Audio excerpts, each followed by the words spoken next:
ஓகாபி என்பது மிகவும் விசித்திரமான மற்றும் உலகத்திலே அறியப்படாத விலங்குகளில் ஒன்று. இங்கே ஓகாபியை பற்றி சில சுவாரஸ்யமான தகவல்களை இந்த வீடியோவில் தெரிந்து கொள்ளலாம்.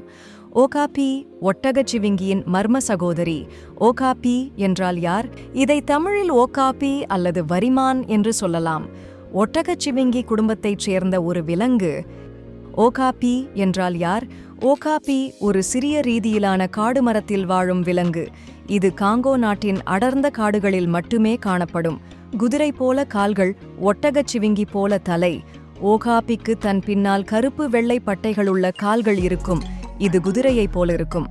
ஆனால் அதன் தலை மற்றும் மெதுவாக நீளமான கழுத்து ஒட்டகச்சிவிங்கியைப் போலவே இருக்கும்.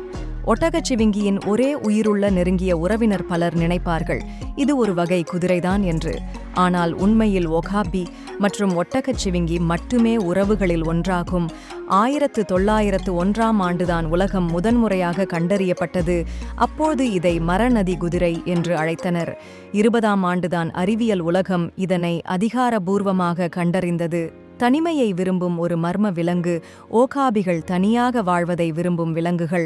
மிகச்சிலர்தான் இதை காட்டில் நேரில் காண்பார்கள். ஜம்போ நாக்கு. ஓகாபியின் நாக்கு 18 இன்ச்சு வரை நீளமாக இருக்கும்.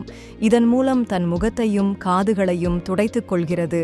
அதாவது நாக்கால் தன் காதுகளையும் சுத்தம் செய்யும் விலங்கு. ஓகாபி இனப்பெருக்கம் என்பது பெண் ஓகாபிகள் சுமார் 1½ வயதில் பாலியல் முதிர்ச்சியை அடைகின்றன.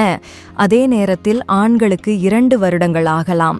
ஒரு கன்று பிறப்பதற்கு 14 முதல் 15 மாதங்கள் கர்ப்ப காலமாகும். கன்று பிறந்து 20 நிமிடங்களில் எழுந்து நிற்கவும் 1 மணி நேரத்திற்குள் தாய்ப்பால் குடிக்கவும் கற்றுக்கொள்ளும். ஓகாபிகள் தற்போது அபாய நிலை என்ற பிரிவில் உள்ளன. காட்டுவன் கொடிகளை ஒழிப்பதும் மனிதர் வேட்டையாடுவதும் காரணமாக உள்ளது. நன்றி. அடுத்த வீடியோவில் மற்றொரு சுவாரஸ்யமான விலங்குடன் சந்திப்போம்.